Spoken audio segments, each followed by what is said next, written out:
Bueno, muy buenas tardes a todos, espero que me estén escuchando, espero que estén todos bien. Quiero saludar a mi amigo Raúl Katz, que no lo pude ver, pero que le transmito todo mi cariño, espero que haya hecho una excelente presentación, me imagino que seguro que sí.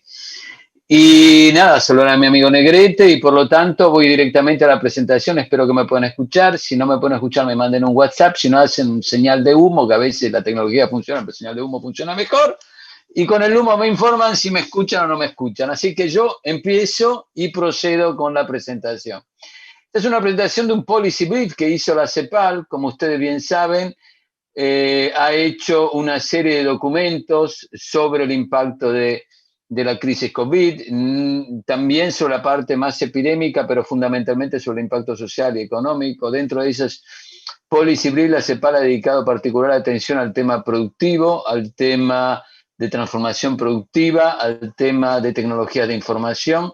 Y un poco esto es la presentación que hizo la secretaria ejecutiva Alicia Bárcena, que pueden encontrar en la página de CEPAL, y el documento está desplegado completamente ahí, sobre el impacto que ha tenido la crisis, que llamémosla del COVID, o crisis, o yo llamaría más un efecto mucho más estructural que solo exclusivamente una crisis, sobre la economía y sobre el impacto de lo digital. Pero antes de entrar en esto me gustaría ponerles un poquito en el contexto de América Latina.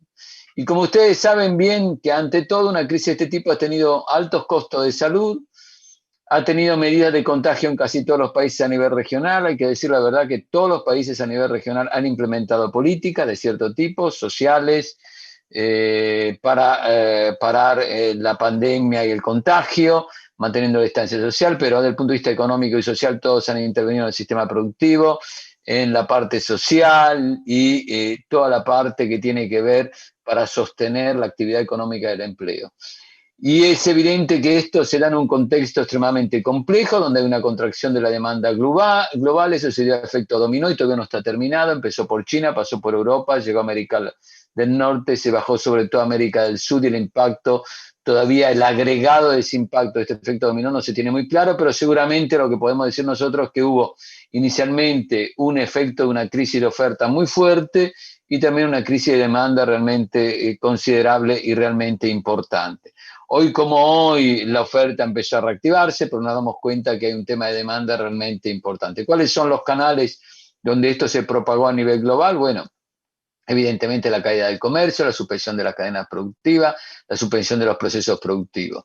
¿Y qué está pasando en lo que tiene que ver el impacto sobre la estructura, producción, empleo, pobreza y desigualdad? Ustedes bien saben que esta es una región con alto nivel de desigualdad. Hay una alta incertidumbre, una reducción del consumo, cierre de empresas, grande dificultad reactivarlas.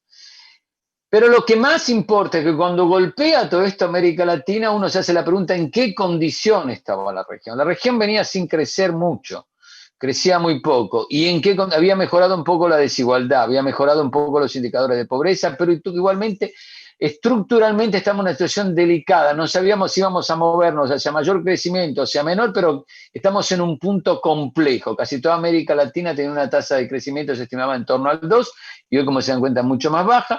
Y eso refleja a nivel regional algunas condiciones que hoy, con la crisis del COVID, se ven en modo realmente evidente.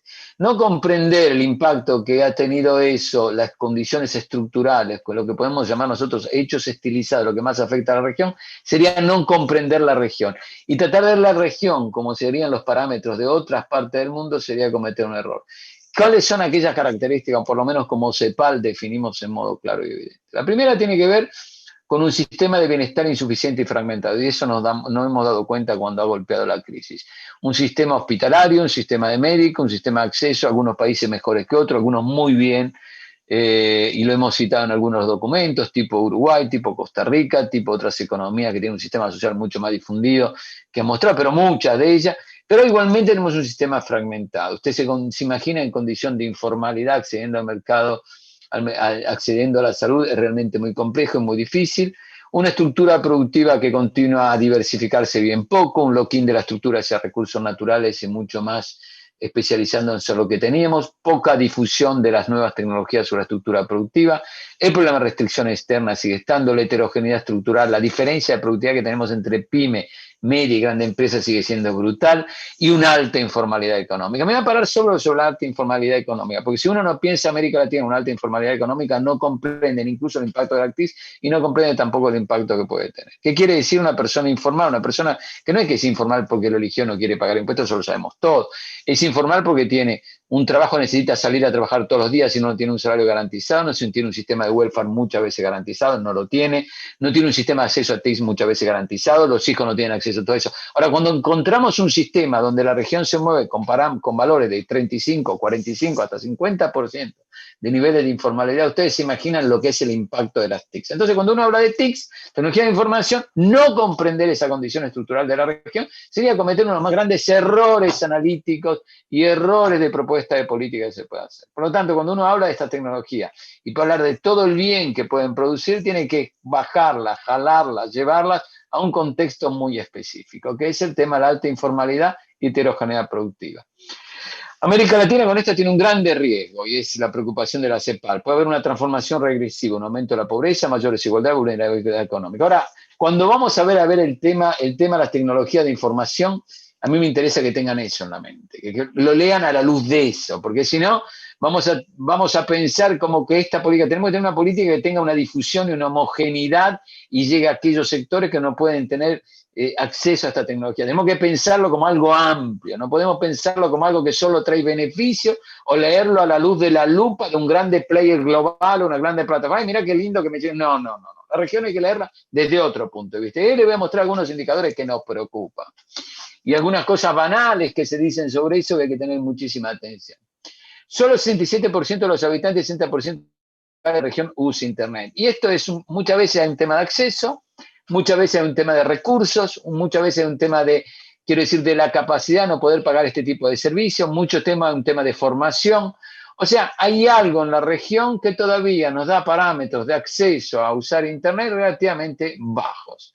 Y esto también tiene una fuerte heterogeneidad en lo que se refiere a todo el contexto de lo que es la parte territorial, la parte de ciudades. Obvio, si uno va a un barrio top, y podemos hablar de barrios en Ciudad de México, Polanco, va a un barrio como Las Condes en Chile, va a un barrio como Belgrano, La Recoleta, Buenos Aires, va a un barrio en el centro todos tienen acceso y casi son comparables con un modelo de acceso que tienen las economías avanzadas. Apenas uno se difunde, va en modo concéntrico, moviéndose de esos puntos de vista, se da cuenta uno que el tema. Ahora, cuando no llega el Internet y tengo alta informalidad en la sociedad, es un tema complejo.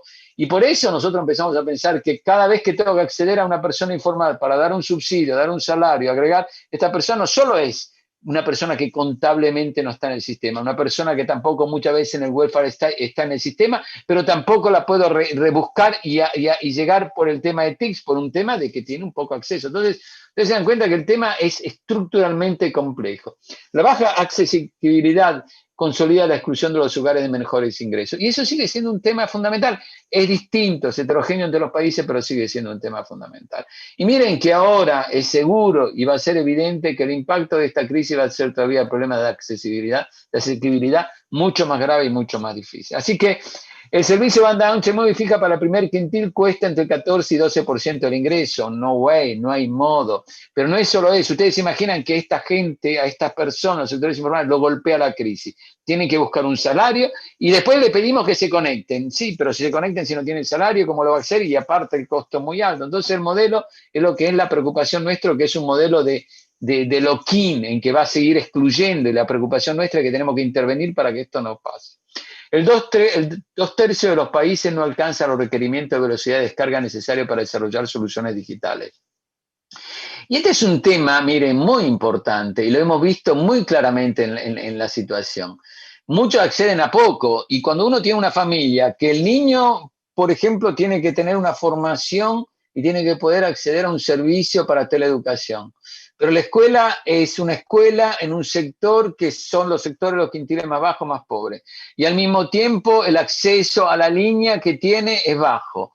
Pero lo tienen que usar simultáneamente el papá, la mamá, el niño, no digo el perro, el gato, porque todos los que son hype ya lo están pensando eso, pero ellos seguramente tienen que acceder. Cuando ellos tienen que acceder a eso, no pueden, una persona al máximo puede acceder a eso. Entonces, cuando hablamos de lo digital, a mí me gustaría que tuvieran en mente ese contexto, porque hablar de lo demás sería no comprender la región en su situación donde está. Entonces, por más que acceda, es un problema de costo, accesibilidad, pero hay también un tema de que lo que llega a la familia, una familia en los sectores más excluidos, más informales, más invisibles, es realmente muy difícil. Entonces, ¿qué nos muestra el impacto de esta crisis sobre lo digital?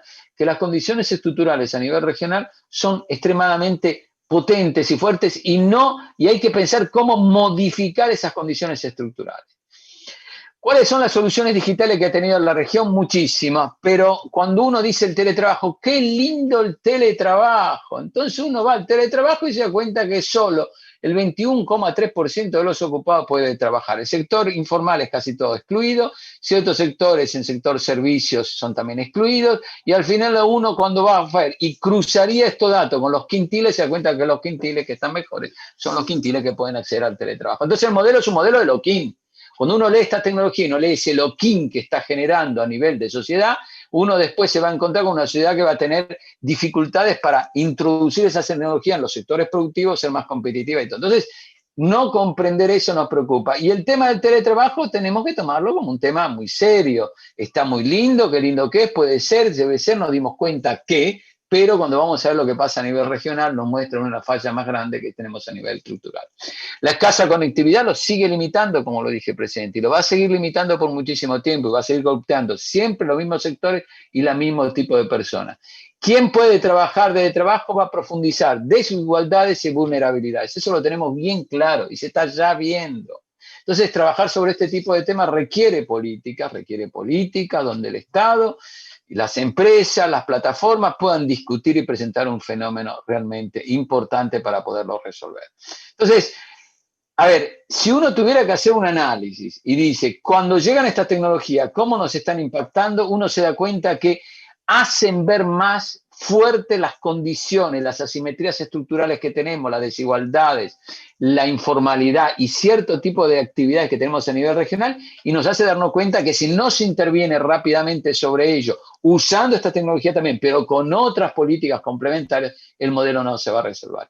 Y el dato que es potente, uno puede decir lo que quiera, pero son más de 32 millones de niños y niñas que no pueden acceder a soluciones de teleeducación. ¿Le parece bien? No. Hay educaciones suspendidas, ya accedían a una educación de calidad diferenciada, pero si tampoco pueden acceder a la teleeducación, el modelo se hace lock-in y puede lo que nosotros llamamos profundizar desigualdades y condiciones de pobreza extremadamente graves. Entonces, cuando uno lee el impacto de la crisis, lo que fue lo digital, aunque si uno parecía que el problema de accesibilidad, en algún modo de accesibilidad, no, de costos, se podía resolver, uno se da cuenta que el modelo no da, porque las fallas que tenemos, las condiciones estructurales se pueden todavía reforzar cada vez más y podemos salir de una situación todavía con condiciones peores de la como entramos en una crisis de este tipo. Por lo tanto, las políticas son cada día más importantes.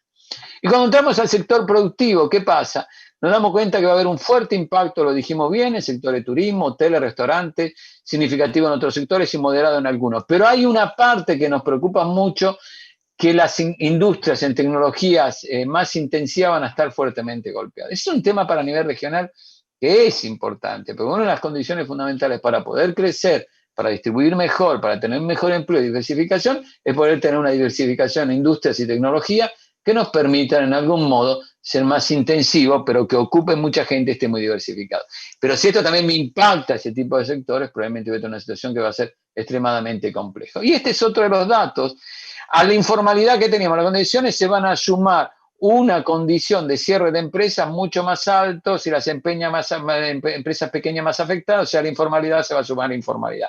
A condiciones de vulnerabilidad digital se va a sumar condiciones de vulnerabilidad digital. Y eso es lo que nos está preocupando. Entonces, la pregunta es, cuando uno estudia este tema a nivel regional, ¿hace ver que las condiciones estructurales que teníamos mejoran o empeoran? empeoran. Y si uno se da cuenta que empeoran, ¿cómo hace para intervenir? ¿Interviene como pensaba antes o interviene hacia el futuro? Y esa es la propuesta de la presentación.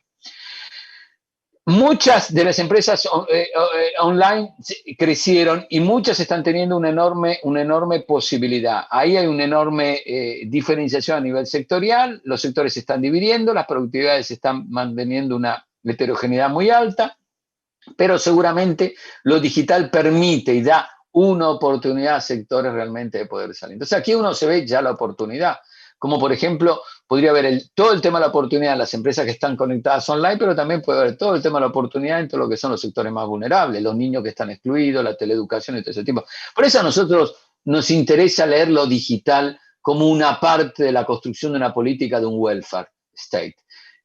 Uno no podría pensar en un welfare state que es solo social, es un welfare state social y digital. Y uno no puede pensar en una política industrial que es solo política industrial, sino es política industrial y digital al mismo tiempo. Entonces, se dan cuenta que lo que nos hace ver todo este tipo es que tenemos que ampliar el concepto de política y poner lo que es digital en la baseline de lo que son todo este tipo de acciones que tiene que ver la política pública y el rol del Estado. Y esa es nuestra preocupación. Y el e-commerce y todo este tipo de negocios son una potencialidad, pero sin una política que esté vinculada al mercado del trabajo, que esté vinculada al acceso, que esté vinculada a los sectores más vulnerables, seguramente va a ser muy difícil ponerle. El sector productivo nos preocupa el sector productivo. Entonces, cuando uno habla de esa política, uno se da cuenta que hay un montón de partes del sistema productivo en lo que tiene que ver empresas, sectores, ¿sí? Que en donde lo digital puede jugar un papel importante y hay que pensar cómo lo digital puede asumir un papel y un rol en aquellos sectores que hoy nos están modernizando, pero en aquellos que se podrían modernizar y en aquellos que podrían nacer como nuevos sectores productivos. Ahí hay todo un tema que tiene que ver también con la parte regulatoria, con la política de competencia, con la política de cómo permito que la empresa pyme pueda acceder a una plataforma sin que sea penalizada. Por ejemplo, si uno piensa exclusivamente que una plataforma digital hace una jerarquía de las empresas y lo mismo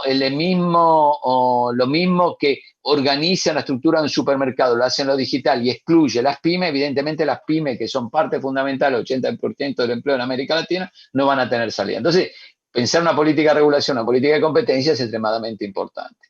Hay que pensar la digitalización de procesos productivos y por eso hablamos de la componente de lo digital como parte de la política industrial y tecnológica. ¿Y qué nos preocupa en esto? Es que muchas veces cuando hacemos este tipo de política y rezagamos los procesos productivos, no nos damos cuenta que lo digital tendría que ser transversal a todo el gobierno. O sea, tendría que ser parte de lo que hace el ministro de Industria, el ministro de Comercio, el ministro de Educación, el ministro social. Solo así vamos a poder tener una plataforma digital que sea, digamos, una plataforma, un lanzamiento a una estructura de políticas mucho más potentes para superar los temas estructurales como son diversificación y acceso. Y la verdad que las empresas no están respondiendo si no son incentivadas y si va a faltar una demanda peor y si vamos a tener muchas empresas que cierran también. Entonces hay que repensarlo como una palanca, como un driver a lo que son este tipo de cosas. Aquí quiero ver un tema y que es el otro tema que nos preocupa. Esto lo van a encontrar bien detallado en los documentos de la CEPAL. Pero ¿qué está pasando? Miren, es un tema interesante lo que pasa a nivel regional. Muchas de las empresas están modernizando con digital, o muchas empresas están modernizando después de la crisis, van a reducir empleo probablemente, van a aumentar eficiencia, van a aumentar la productividad, van a disminuir costos variables y costos medios, que le está preocupando muchísimo, pero al mismo tiempo van a expulsar mano de obra. Y si no generamos una demanda para esa empresa, si no generamos que también la tecnología se difunda en todas las empresas, podemos encontrarnos con pocos sectores altamente digitalizados, altamente modernizados, una gran parte de la población en sectores informales y las condiciones estructurales de la región podrían verse muy afectadas respecto a lo que puede ser la salida a la post-crisis. Entonces hay que repensarlo, hay que repensar lo digital como una componente del welfare state y como una componente de la política industrial y tecnológica. Y es evidente que en la política de educación, seguramente mi amigo Raúl Cas lo debe haber hablado, es estructuralmente. Si no se la piensa en ese contexto, la política digital, cometeríamos un error como hemos cometido muchísimas veces. Pensarla solamente a soluciones puntuales no pasaría por ahí. Entonces yo diría, prioridades, el bienestar social, la resiliencia productiva, la sustentabilidad como elemento fundamental a este tipo de cosas. Así que nosotros estamos pensando que una acción del gobierno en ese contexto tiene que ser fundamental. Y la verdad que nos damos cada día cuenta que necesitamos que todo está cambiando a nivel de cadenas productivas. Las empresas se están moviendo en un cierto modo y nos preocupa que nos quedemos atrasados o discutiendo hacia el pasado y miremos cómo esto nos puede afectar. La propuesta de la CEPAL tiene que ver dos elementos. Nosotros hemos propuesto garantizar el acceso y la accesibilidad, cuesta alrededor de 1% del PIB. Y eso no es tan elevado como costo, y se podría hacer, es país por país. Pero también ahí podríamos jugar un papel importante en todo el sector privado. Entender esto es muy importante para el sector privado, la estabilidad, la rentabilidad del sector privado es muy importante, la capacidad de difundir sus tecnologías es muy importante en esto. Es un paquete importante donde pensamos nosotros que la alianza pública-privada puede jugar un rol extremadamente importante. Y este evento, este seminario tendría que ayudarnos a pensar en eso. Esto por una parte, pero en lo productivo hay que seguirlo pensando. Educación, habilidades, las nuevas tecnologías. Y eso permitiría en algún modo ser un baseline donde los sectores informales, alguna parte de la población puede tener aquel acceso que sea importante para que la situación actual no se agudice mucho más de lo que se está agudizando. 5 líneas de acción proponemos. Universalizar el acceso para una sociedad digital e inclusiva, impulsar la transformación productiva, promover la confianza en la seguridad digital, fortalecer la cooperación digital regional, y esto me parece extremadamente importante. Aquí hay un tema de detalle. Cada país hacer. Y acá estamos jugando con grandes players globales. Hay una geopolítica de lo digital que es muy compleja. La región encontraría mucho más posibilidad, incluso con Iberoamérica, de moverse como una plataforma regional, todo este tipo de cosas. Yo me imagino a todo el mercado e-commerce, todo el mercado pymes, que podría ser extremadamente importante. Así que nuestra conclusión es, si uno piensa lo digital exclusivamente como lo pensaba pre-COVID, sería un error. El post-COVID nos va a hacer pensar a lo digital en su importancia, pero no desvincular su importancia a las condiciones estructurales regionales. Por lo tanto, nosotros estamos hablando de un estado de bienestar digital, de una política industrial y tecnológica digital, de una componente de generación de habilidades digitales y de una integración regional que tendría que pensarse mucho más profunda. Cada jugador regional por su cuenta piensa que la puede hacer, pero los jugadores son muy grandes, los procesos de lock-in son muy fuertes, y así que habría que razonar ese tema. Así que, bienvenido al seminario. Espero que encontremos propuestas, debates y toda una ayuda a los gobiernos y también al sector privado. El sector privado aquí tendría que dar un salto extremadamente importante en comprender, incluso el público, que una alianza pública-privada a facilitar el acceso, a difundirlo, a construir este estado de bienestar digital y un sistema productivo mucho más eficiente y diversificado es la única solución que tiene la región para mejorar también lo que es su desigualdad, encontrar mayor igualdad y reducir la pobreza. Así que muchísimas gracias a todos ustedes. Este material lo encuentran en la página de la CEPAL, en su policy brief, y es un gusto estar con mi amigo Negrete. Realmente es, como siempre, mis cariños, y espero que esto pueda ser útil para el debate. Muchísimas gracias a todos ustedes.